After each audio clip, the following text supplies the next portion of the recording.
اور 5 سال ہمیں کہا گیا یہ معیشت کی ریڑھ کی ہڈی ہے, اس کے خلاف جو بات کرے گا وہ قومی دشمن ہے. تو آج کیا ہوا, اس لاڈلے نے آ کر اس کو زمین بوس کر دیا.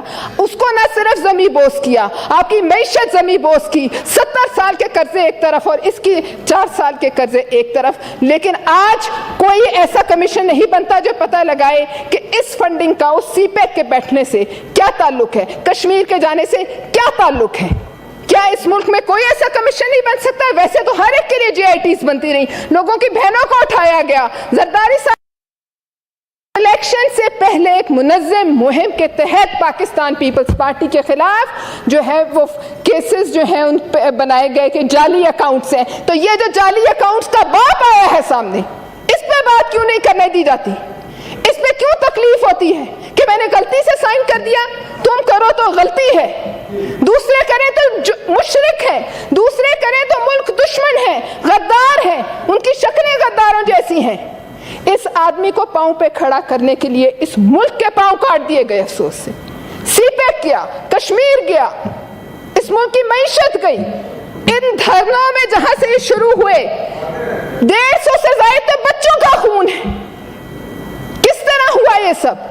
اس پہ کمیشن بننا چاہیے. اور ہم وزیر اعظم سے کہتے ہیں, ریکویسٹ کرتے ہیں کہ بے شک ان کی فوجیں کہتے ہیں کہ ہماری یہ باہر کی حکومت ہے اور امپورٹڈ حکومت ہے, اس پہ بھی بنائیں کمیشن. لیکن ساتھ ساتھ جس دن سے مینار پاکستان پر جو جلسہ ہوا, اس کے بعد 2014 کے دھرنے ہوئے, اس کے بعد اے پی ایس کا واقعہ ہوا, اس کے بعد 2018 کا الیکشن ہوا, آر ٹی ایس بیٹھا, اربوں روپے اس آر ٹی ایس میں گئے جو گھنٹوں میں بیٹھا, اس کے بعد جو بدترین دھاندلی ہوئی, اس کے بعد یہ چال, ان سب پہ کمیشن بنے اور پھر بتایا جائے کہ ان کی جماعت کے کھرے کس ملک سے ملتے ہیں, کیوں محبت ہے ان کی جماعت سے دنیا بھر کے یہودیوں کو, کیوں ان کی جماعت سے محبت ہے دنیا بھر کے بھارتیوں کو. اگر ہم یا نون یا مولانا صاحب یا کوئی اور جماعت ایک پائی بھی نکلتی تو ہم ڈی چوک پہ الٹے لٹکے ہوتے, ہمارے لیڈران الٹے لٹکے ہوتے. تم نے ہمارے لیڈران کی بہنوں کو نہیں چھوڑا, تم نے ہمارے لیڈران کی بیٹیوں کو نہیں چھوڑا, تو تم آسمانی مخلوق ہو کہ تم سے سوال نہیں کیا جا سکتا. لہٰذا میں ریکویسٹ کرتی ہوں as a member of senate اپنے پرائم منسٹر صاحب سے کہ ایک کمیشن بنایا جائے جو ان تمام چیزوں کا جو ہے احاطہ کرے کہ کہاں سے شروع ہوا یہ شخص, کہاں سے آیا, ڈاکٹر اسرار نے کیا کہا, حکیم سعید نے کیا کہا, کیا وہ سب جھوٹے تھے, کیا انہوں نے لفافے لیے تھے, کیا فائنینشیل ٹائمز نے لفافہ لیا ہے, کیا وہ جھوٹ بولتے ہیں, اور اگر جھوٹ بولتے ہیں تو آپ نے ڈیفیمیشن ابھی تک کیوں نہیں فائل کی.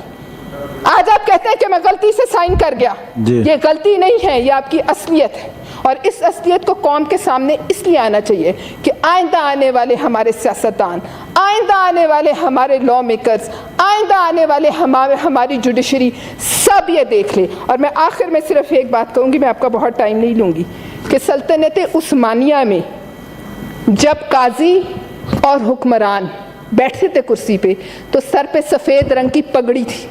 وہ پگڑی نہیں ہوتی تھی, وہ ان کا 9 گز کا کفن تھا جو ان کے سر پہ لپیٹا جاتا تھا, تاکہ کوئی فیصلہ دیتے ہوئے انہیں یاد رہے کہ یہی پگڑی کھل کر, اور جس دن وہ اللہ کے پاس پہنچتے تھے تو وہی پگڑی کھل کر ان کا کفن ان پہ ڈال دیا جاتا تھا. ہم لوگوں کے سر پہ پگڑیاں نہیں ہیں, لیکن ہونا ہمارے ساتھ بھی ہے.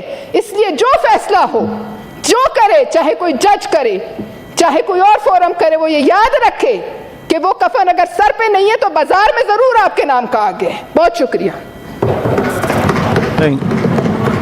پاکستان یوتھ پارلیمنٹ کے 40 ممبرز آئے ہیں, ہاؤس میں بیٹھے ہیں, ہاؤس کا اجلاس دیکھ رہے ہیں. Welcome to the house. جی سلیم صاحب کہاں گئے, کہیں اپوزیشن کو لے آئے منا کے. دنیش تم ہی جاؤ, منا کے لے آؤ. جی رضا ربانی صاحب, سر میں آپ کو دیتا ہوں. رضا صاحب کے بعد جناب آپ کو. سر دیں گے سر. دنیش جا کے منا کے لے آؤ اپوزیشن. جاؤ جی جناب سنا آپ بھی چلی جائیں. جناب چیئرمین صاحب, 8 سال کے بعد الیکشن کمیشن آف پاکستان